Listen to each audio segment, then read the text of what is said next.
अस्सलाम वालेकुम दोस्तों, अपनी नेक्स्ट वीडियो के साथ आपको वेलकम करता हूं अपने इस चैनल में। उम्मीद है सब खैरियत से होंगे। चलते हैं आज के अपनी अहम न्यूज और इन्फॉर्मेशन की जानब। सबसे पहले दोस्तों बात करेंगे कि स्पेन मैरिज सर्टिफिकेट के बारे में ताजा तरीन एक अच्छी खबर है जो आप लोगों के साथ शेयर करूंगा।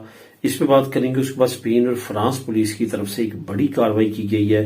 कुछ लोगों की गिरफ्तारी अमल में लाई गई है। ये कौन से लोग हैं और क्या काम करते थे, इसको कवर करूंगा। उसके बाद लहदा करवाने के फायदे क्या हैं और इसका तरीकाकार क्या है, इस पे बात करेंगे। उसके बाद तरखेता नमरोसा के बारे में डिस्काउंट जो मार्केट्स हैं उसकी लिस्ट लेके आया हूं। कौन कौन सी मार्केट में जो तरखेता नमरोसा रखने वाली फैमिलीज हैं उनको डिस्काउंट दिया जाता है, जिसमें तरखेता नमरोसा जनरल और तरखेता नमरोसा स्पेशल दोनों ही शामिल है। इसके बारे में बात करेंगे वीडियो के आखिर में। उसके बाद जो दोस्त इस चैनल पे नए हैं उनको मैं कहना चाहूंगा कि लाजमी तौर पे चैनल को सब्सक्राइब करें, क्योंकि बहुत सारे दोस्त ऐसे हैं जो कमेंट करते हैं उन टॉपिक्स पे जो कि अभी रिसेंटली मैंने उन पे बात की होती है। अगर आपने जो है चैनल को सब्सक्राइब किया होगा तो तमाम वीडियोस बार वक्त आप तक पहुंचेंगी, नोटिफिकेशन मिलेगा और आप उसको देख सकेंगे। इसके साथ साथ आज आपको बताते चलूं कि लिंक कौन कौन से मिलेंगे। एक तो स्पेन और फ्रांस पुलिस की तरफ से जो बड़ी कार्रवाई की गई है इसका लिंक नंबर 1 आपको मिलेगा। उसके बाद तरखेता नमरोसा का जो डिस्काउंट मार्केट्स की लिस्ट है उसका लिंक नंबर 2 आपको डिस्क्रिप्शन में मिलेगा। आप दोनों लिंक्स को क्लिक करके खुद भी रीड कर सकेंगे। इसके साथ साथ दोस्तों आज आप लोगों के साथ जो अहम तरीन जो टॉपिक सबसे पहले मैं कवर करूंगा कि स्पेन मैरिज सर्टिफिकेट के बारे में जो ताजा तरीन अपडेट्स हैं उस पर बात करते हैं।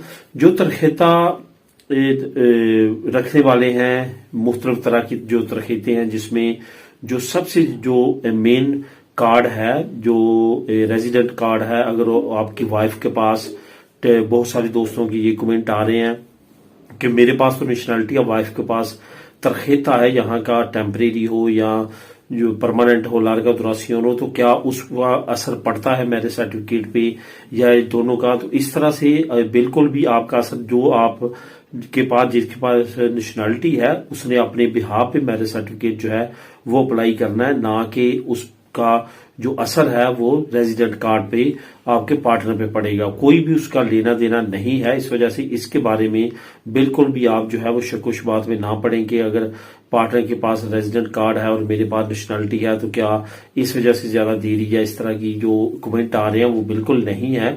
अभी जो ताजा तरीन अपडेट है, जो अच्छी खबर है वो ये है कि जैसा कि आप जानते हैं कि 2023 में सबसे ज्यादा स्पेन ने नेशनलिटीज को पास किया।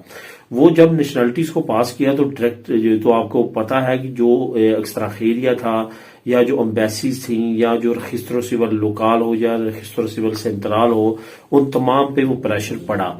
उस प्रेशर के रिजल्ट आपको देखने को मिले हैं 2024 में, और 2025 की अभी जो पहली समाई है वो खत्म हो चुकी है। उसके बाद अब जो अप्रैल से है वो सेकंड समाई शुरू होने वाली है। तो अभी ऐसा लग रहा है कि आहिस्ता आहिस्ता हालात जो हैं वो रश के जो है वो कम हो रहे हैं। यही वजह है कि काम आहिस्ता आहिस्ता बेहतर होना शुरू हो चुका है। अभी ताजा तीन अपडेट जो है मैरिज सर्टिफिकेट, जो कि स्पेन का मैरिज सर्टिफिकेट है, जिसका बेशुमार फैमिलीज और इंडिविजुअल जो है वेट कर रहे हैं ताकि अपने फैमिलीज के प्रोसेस को आगे बढ़ा सकें, उनके लिए एक खुशखबरी है। जो पहले मैरिज सर्टिफिकेट जो था तकरीबन 1.5 साल 1.25 साल में पास हो रहा था, अब उसका जो टाइम पीरियड है वो उससे कम हो चुका है। यानी कि 1 साल 13 महीने या मैक्सिमम 14 महीने में अभी मैरिज सर्टिफिकेट जो है वो आना शुरू हो चुके हैं।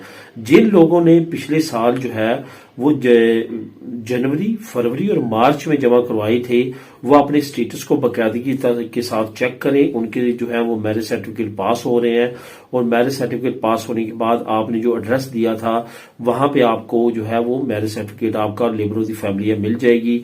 जिन लोगों को ज्यादा जल्दी है वो डायरेक्ट कॉल करके वहां से उनसे जो है वो तमाम कोड वगैरह लेके भी अपने कर सकते हैं। तो यहाँ पे आपको ये भी बताता चलूं कि मैरिज सर्टिफिकेट की जो आने वाली डेट्स हैं, जिसमें आने वाले टाइम में बहुत ज्यादा उम्मीद है कि ये टाइम पीरियड जो है ये टाइमलाइन मजीद कम होगी और उसके बाद ये मजीद तेजी के साथ और आसानी के साथ आना शुरू हो जाएंगे और पास होना शुरू हो जाएंगे बहुत जल्दी। तो दोस्तों इसके बाद बात करते हैं एक और बहुत अहम खबर पे, जो स्पेन और फ्रांस पुलिस की तरफ से एक बड़ी कार्रवाई के रिजल्ट के तौर पे आई है। असल में इसमें जो यूरो इंटरपोल है वो भी इसमें शामिल रही है, यानी कि यूरोपीय यूनियन की जो पुलिस है उसने भी इसमें अहम कार्रवाई की है। उसके बाद फ्रांस की जो नेशनल पुलिस है उसकी तरफ से अहम कार्रवाई की गई है, और स्पेन की जो नेशनल पुलिस है उसकी तरफ से ये अहम कार्रवाई की गई है और एक बड़ी गैंग को पकड़ा गया है। ये टोटल तकरीबन 16 लोगों को पकड़ा गया है, जिसमें काफी बड़ी तादाद में लोग जो है वो फ्रांस से पकड़े गए हैं और स्पेन से पकड़े गए हैं। असल में इन लोगों का काम क्या था, ये यूज करते थे बार्सिलोना का ट्रेन स्टेशन यानी कि सांस स्टेशन, अलीकांते का ट्रेन स्टेशन और इसके साथ साथ बाकी अल्मेरिया वगैरह का ट्रेन स्टेशन। क्या करते थे कि ये इलीगल इमिग्रेंट्स को लेके वहां से इंसानी श्रम के तौर पे स्पेन से फ्रांस उनको मुंतकिल करते थे। ये याद रखें कि अभी इस वक्त जो है बॉर्डर्स को बहुत ज्यादा स्ट्रिक्ट किया गया और बॉर्डर्स पे कंट्रोल को बढ़ा दिया गया। इस वजह से अब इलीगल इमिग्रेंट्स की आमदोरफ्त जो है वो पहले की तरह आसान नहीं रही। ये लोग क्या करते थे, ये बड़ी अमाउंट लेते थे और लोगों को बॉर्डर क्रॉस करवाते थे मुख्तलिफ तरीकों के साथ। अब इन बड़ी गैंग की कार्रवाई जो है इनके खिलाफ की गई है और इन बड़ी गैंग को पकड़ा गया।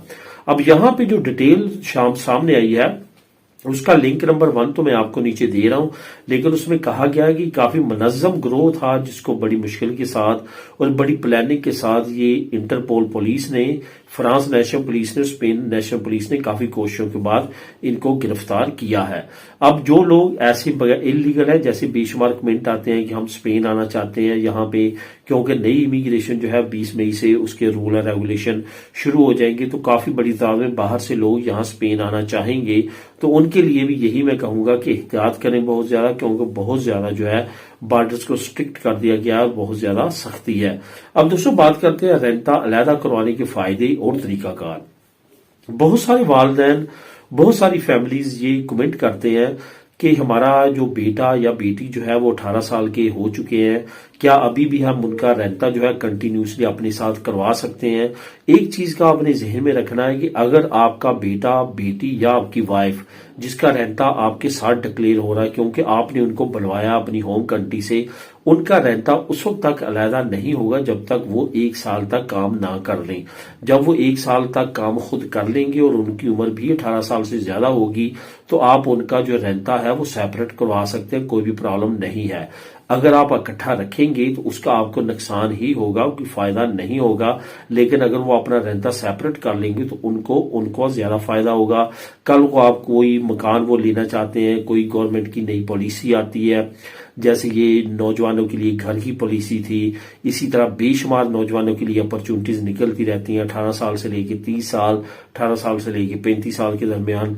तो उनके लिए अगर रेंटा उन्होंने सेपरेट अपना डिक्लेयर कराया होगा तो उनके लिए अपॉर्चुनिटी होगी, वो डायरेक्टली अप्लाई कर सकेंगे। इस वजह से मैं यही रिकमेंड करूंगा वो नौजवान जो 18 साल से ज्यादा उम्र के हो चुके हैं और वो अपना काम कर रहे हैं, ख्वाह जॉब कर रहे हैं या ऑटोनोमो चला रहे हैं, वो रेंटा वालिदैन के साथ बिल्कुल भी डिक्लेयर ना करें, बल्कि अपना सेपरेट रेंटा डिक्लेयर करें ताकि वो आने वाले बेनिफिट्स ले सकें। नॉर्मली असिंदा भी आपको यही कहता है कि आप अपना रेंटा सेपरेट डिक्लेयर करें, क्योंकि अभी आप काम कर रहे हैं और आप उसकी उम्र भी 18 साल से ज्यादा है। इसी तरह अगर वाइफ वगैरह का और इस तरह रेंटा है, अगर वो भी काम करती हैं तो उनको भी सेपरेट रेंटा डिक्लेयर कराना चाहिए, ना कि इकट्ठे रेंटा डिक्लेयर कराना चाहिए। इस तरह से आने वाले वक्त में एक तो रेंटे की सूरत में आपको जो है वो परेशानी नहीं होगी। अगर आप इकट्ठा डिक्लेयर करवाएंगे तो उस पर आपको तमाम चीजें जो है बड़ी बरीक बीनी के साथ करवाना पड़ेंगी।